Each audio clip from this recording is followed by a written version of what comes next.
All right, so my market is tomorrow. It is the Dogwood Festival in Perry, Georgia. So I'm getting all my stuff together. I have this little wagon that's very helpful when you're carrying heavy stuff. It's pretty heavy duty with the big wheels. I do a giveaway for a spring gift set valued at $50. And the way I think I'm going to do this is if you spend $50, you automatically get entered in for a giveaway for a spring gift set. Never done anything like this before at a market, so it may be a complete fail. I don't know, but we're gonna try it just to see, because this will do two things if it's successful. First thing will be it will up my the amount that someone spends to $50, because most people spend probably between $27 and $35, and so if I do this, this encourages people to spend just a little bit more. And also what it'll do is whoever wins that gets the gift set, so I will ship it to them, but this will give them an opportunity to try products that they may not normally try. So I think what I'm going to do is show y'all. I think I'm going to add in the gift set, I haven't decided exactly for sure, but I think I'm going to do a sugar scrub and also a foot scrub and also a foot balm. I gotta add it up though. Let's see, so 20, 30, 40, so that'll be about right. So this is probably, and I'll have the gift set out so that people can see. Which one do we wanna do? I guess let's do Georgia Peach. So I'll put it in a box and make it giftable, or gift set ready. So I'm gonna do, because all these kind of products are what I would consider spring-like. So it's nice to use a sugar scrub in the springtime, you know, freshen everything up, exfoliate. So this will be great, and this is something that not everybody tries, because if you've never used a sugar scrub, you may not know that you love a sugar scrub. So it'll be a cool way for people to try that. And I'll also do my solid lotion stick, which is a good seller. You can use this all over your body, but also on your feet. So I think it'll pair well with the foot scrub. So what I'll do is the foot scrub, the solid lotion bar, that, and then maybe a bar soap.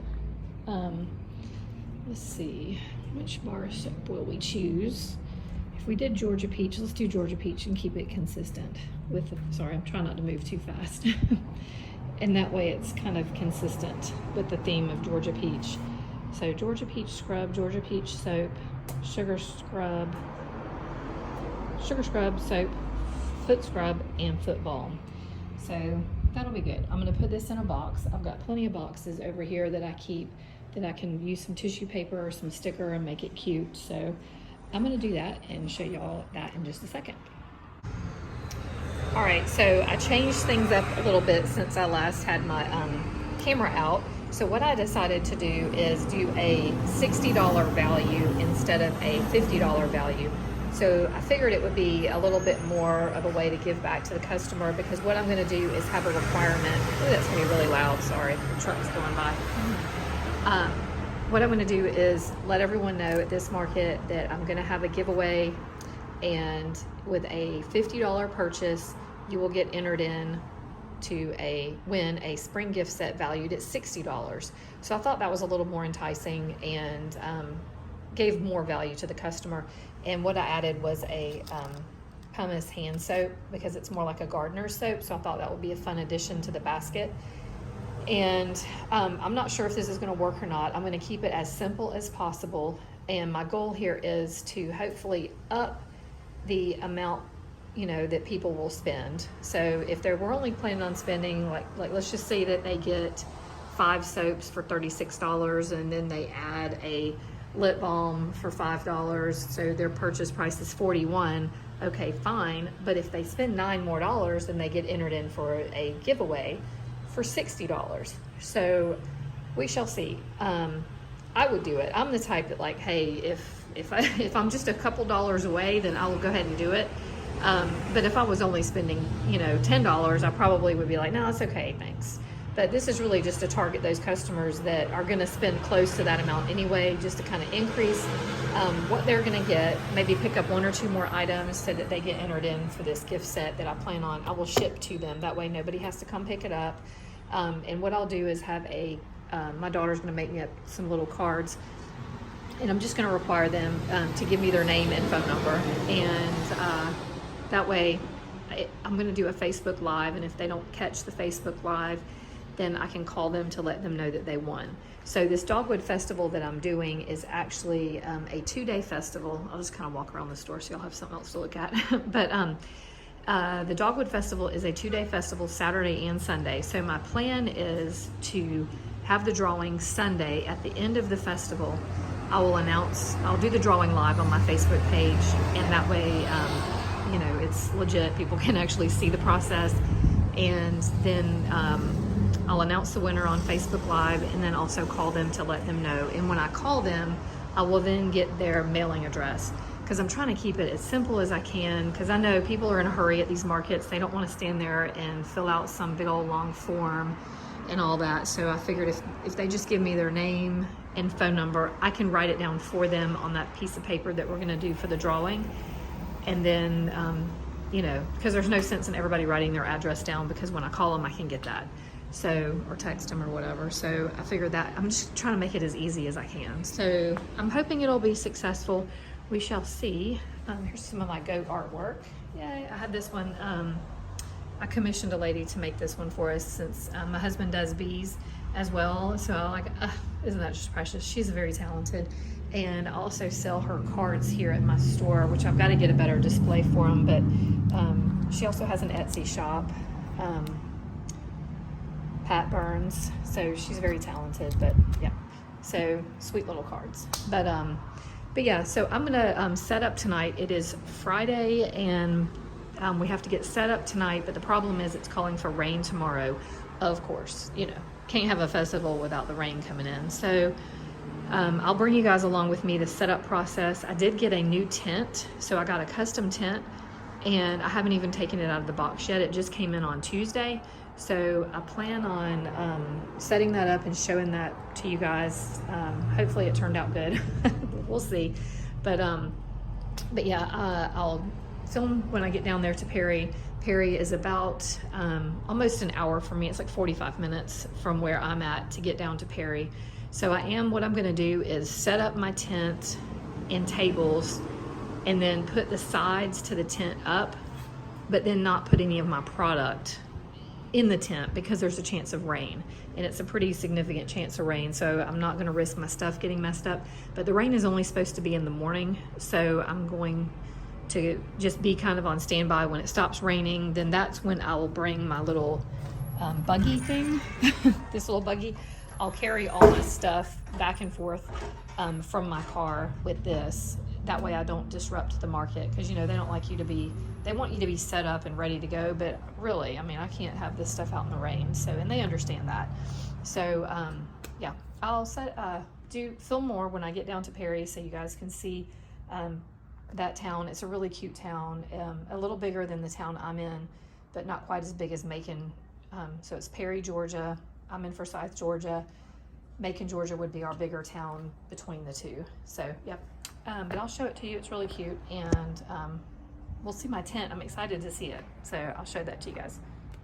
I'm just going to show you guys my outside area real quick. I was just letting this air out because I left it out here and it got wet.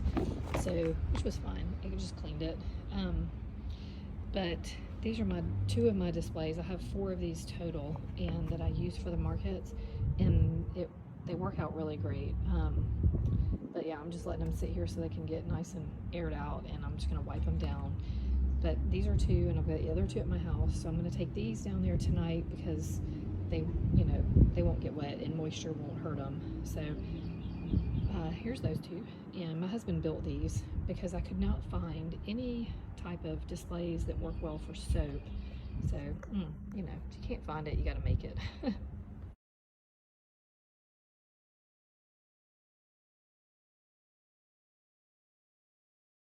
Here is where we were actually pulling up to the festival, And this year, for some reason, it took forever. We were in line for literally like 30 minutes, but I wanted to share with you guys just us pulling up to the actual festival. And this is in Perry, Georgia, and it's a beautiful small town. Here's the part that I was really excited about. I had this custom tent made, and so I was really anxious to see it up, and it did not disappoint. It turned out beautiful. I was really excited. I'll show y'all a picture in just a second. It was hard to get put up because it was very windy.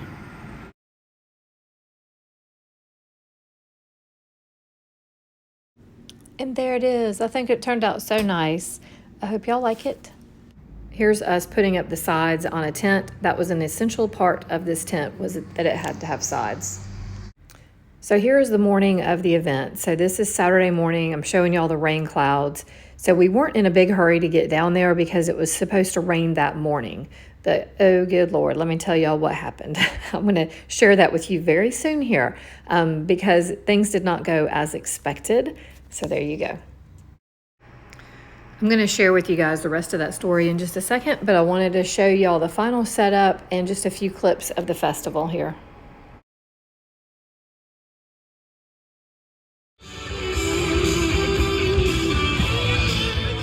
The little story that I needed to share with you is about my box.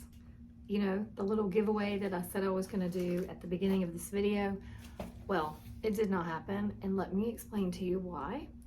So, we were heading down there, and it was supposed to rain between like 10 and 1.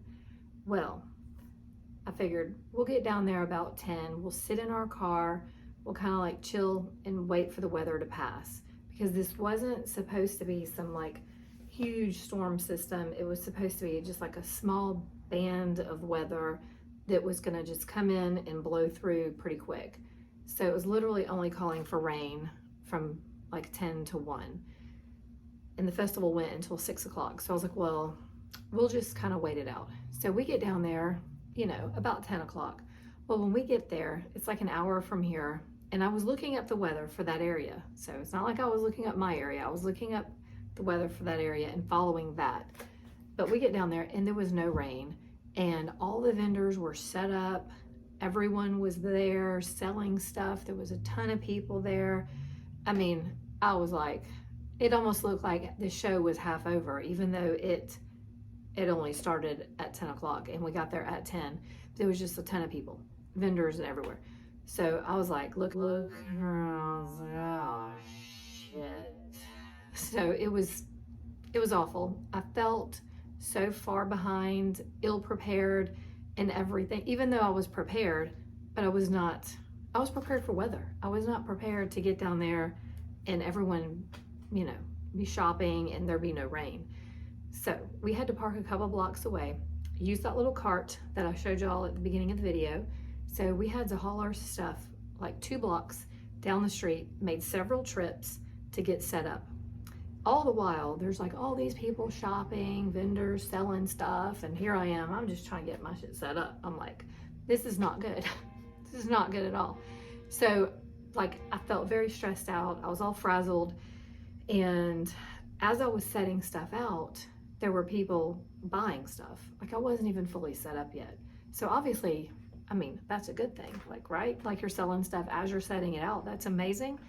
But it's stressful because I was like, I mean, I'm not even set up, and I felt all like frazzled. And so this little box here, this little idea that I had about doing this little giveaway just did not happen because I had that there and I had the little sign that I made. But honey, I just put my stuff out and it was just busy, crazy. So yep, it never happened. So I was going to delete that part of the video and not even share that with you guys because I was like, well, it's pointless, because my whole point was to do like a little experiment so that we, y'all and me, could see if it's beneficial to do any type of giveaway at a festival, because I have never done one of those before at a festival. So I thought it would be worth a try. But yeah, it didn't happen. So the reason I didn't delete it though is because I am doing a festival next month. So next month I will take this and we will do it next month at the Shady Days Festival in Gay, Georgia. So I will take it with me and we will do that little experiment then. So yeah, sorry about that, you guys. But all is not lost because we will do it then. But yeah, so it was a great festival. Although the rain did come, that band of weather, but it didn't come until like 12:30 or so. And they actually shut the entire market down between 12:30 and 2:30 because of severe weather, lightning, rain, and all the stuff. And it literally was just like a band that came through, because by 2 o'clock or 2:30 in the afternoon, it was like partly sunny and it never looked like it even rained. So it was unfortunate to lose a few hours of sales because there was just a ton of people there. I mean, it was like, it's a very good market. And so that was unfortunate. But we took that time, we just went and got some lunch and then came back and set back up, and we were able to put the sides of that tent down and zipped it closed and secured everything, so nothing got damaged. So that was a win. But yeah, so Saturday I didn't get hardly any footage. I did show you guys a clip of the end of the day on Saturday, where you could see that it was a sunny sky. They were playing like the final countdown, and so I showed you all that. And then on Sunday I did not get any footage. No, sorry. I didn't get any footage on Sunday because we were busy. So we were just tired. We had to get more inventory because I sold out of some soaps. So we had to come back by the store, get a bunch of stuff, take it down there, and get everything set back up. And we kind of redid the way I had things laid out for Sunday because we had more time. Because we got there an hour early. I was like, I ain't playing this. I am not gonna come here at the last minute. Although we had a reason for doing that on Saturday. I'm normally not the type that comes at the last minute to a show, but like I said, it was supposed to rain, so that's what my reason was for that. So, but Sunday there was no chance of rain, so I'm like, I'm gonna be there early so I can get my stuff set up and be prepared, because that is the worst feeling when you come to a market and you're late, or you know, like what happened with me. So didn't want that to happen. So we got all set up on Sunday. It was a great day. It's a great market. Don't have any complaints about it except for what happened on Saturday. So even though I've been doing this for like 10 years, stuff like that happens. So if you are just getting started, just know that there's always a chance for fluke things to happen when you do these markets, and it doesn't mean that it'll be a bad market. Like I was feeling like it was going to be a bad market because I was just so frazzled and it was hectic at the beginning, but it turned out to be great. We did great. So don't ever get discouraged. Just stay focused, get set up, and do what you got to do. So, and even when there's a chance of rain, things can work out. So, an update on the store. I showed y'all in the last video that we purchased this store next to me, which is actually this wall here. They're renting back from us until April 15th. So we won't be able to go in there until April 15th. So I'll bring you guys with me when we do go in there, and we can look at the layout, and maybe y'all can give me some ideas on organizing, setting up, and it's going to be a production space because my space is too small. So that was our reason for buying that. And we're going to cut open the wall, not right there, but back a little bit, like right there, that wall, cut that open, and so we will combine the two. So I look forward to you guys coming on this journey and us expanding, growing, being able to not be cramped in this small space. But yeah, so those are my recent updates, and I'll take you guys on the next market tour if you're ready, if you would like to do that. But I appreciate all y'all's comments and support, and if y'all have any questions that I can help you with, I'm happy to do so. I have a couple questions that y'all have asked me that I'm going to do a whole video on. So if you have any more questions, just put them in the comments, and if it's something that's more than like a yes or no answer, I can maybe do a video on it, because usually if one of us has a question about something, several of us do. So it's nice to be able to help multiple people at the same time. So hope y'all have a great day, and I gotta get some Etsy orders out. So they're right back there on the freezer sitting there. Those are the ones I've gotten done so far. And then I was like, oh crap, I need to finish up this video for you guys. So I'm trying to stick to my word that I said I would bring you guys on this journey, because every year I feel like goes by that I say I'm gonna gonna do it. I'm gonna do it. And then I feel like you just get busy. Life happens, you know, orders and stores and shows and such. But I know that most of us have the same issues, and that if enough of us put the information out there, hopefully we can help each other navigate this small business world and this soaping endeavor that we have gone on. So y'all have a great day. See y'all soon. Bye.